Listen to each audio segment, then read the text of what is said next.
Designing a streetwear brand isn't about the logo, it's about the attitude, the presence, how it actually lives on clothing.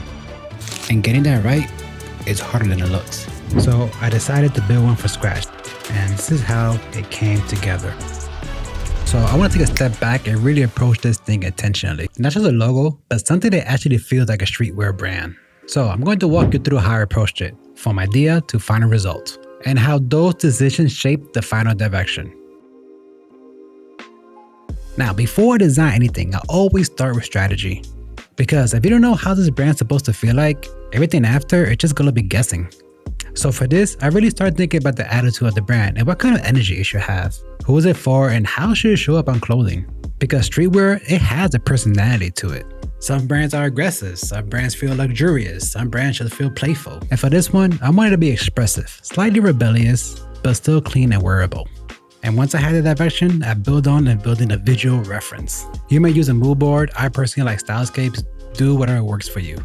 But the goal here is really simple. We take all those abstract idea and try transforming it into something visual. Talk about textures, color, typography, imaging, any kind of reference that can help you to map out your idea. And all of this starts shaping a direction before you even touch the logo. And to be honest, this is the most important part when it comes to branding. If you want to go deeper on Stylescapes, I have a full video about that. I'll link it on the top and in the description down below if you want to take a deeper dive on that. And once I had the visual direction locked in, that's when I start sketching ideas. Nothing polished. I'm just trying to get all my ideas stuck in my head on paper as fast as possible. This part is mostly exploring the perfection. I know I got a bad habit when I'm sketching. I want everything to be perfect, but I'm trying to grow out of that. And one thing I've learned is just sketch and just move on to the next. Sketch, move on, sketch, move on. Because if I stay looking at one sketch too long, I should want to take the pen tool out and try to make everything perfect. But I'm trying to grow out of that one. Trying different shapes, trying different lettering styles, trying different symbols, different ways the brand could show up visually. And honestly, a lot of my early sketches, my early ideas, they just don't work. Some feel too generic, some feel too aggressive, and some just don't fit the personality of the brand. But every sketch, it helps narrow things down. And eventually, you start noticing some ideas actually have potential. And if you enjoyed this video so far, branding, design, creative processes, consider subscribing. I got a lot more videos coming. And when finally something starts standing out, that's when I move on to Illustrator.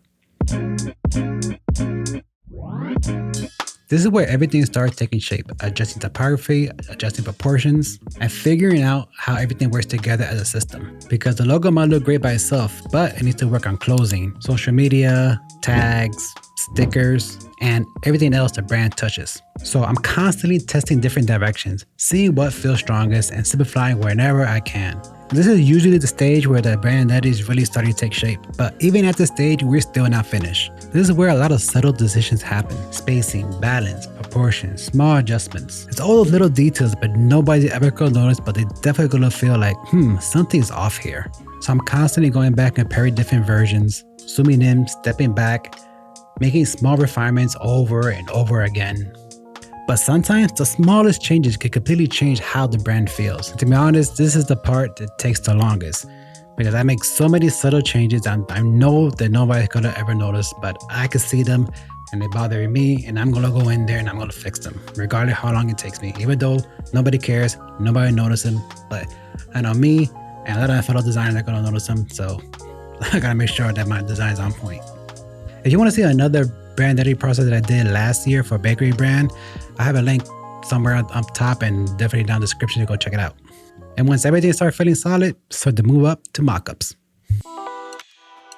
Alright, this is my favorite part, when the brand actually starts feeling real. Seeing the logo on a hoodie, graphics, shirts, different applications. Because streetwear branding doesn't live inside Illustrator, it lives on clothing. Mockups helps you see whether the brand actually carries the energy you intended from the beginning. This is usually the point when everything just starts coming together. And this is where the project landed. Hope you enjoy.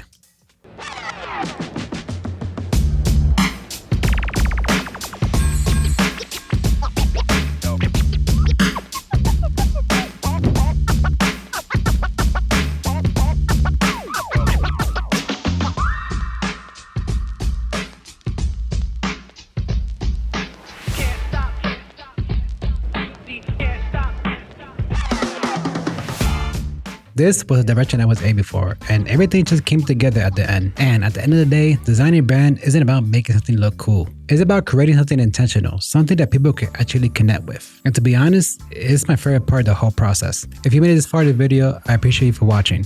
And if you like content like this, branding, design process in general, subscribe, leave a comment, hit a like, and I'll catch you in the next one. See ya.